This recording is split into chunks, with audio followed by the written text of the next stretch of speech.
One day, Little Elephant played hide and seek. He counted to 10. "Here I come," he said. He looked behind a tree. No one was there. He looked under a bush. Still no one. His heart was beating fast. He stomped the ground hard. "Where are you?" he shouted. Bunny peeked out.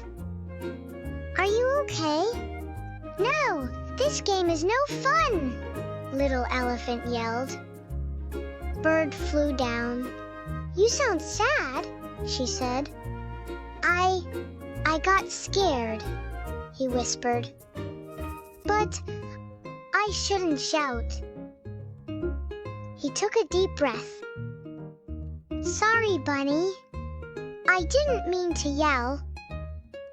Bunny smiled softly. "It's okay.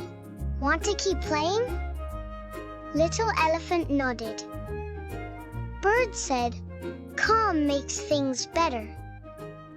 Can you take a calm breath too? Like and follow.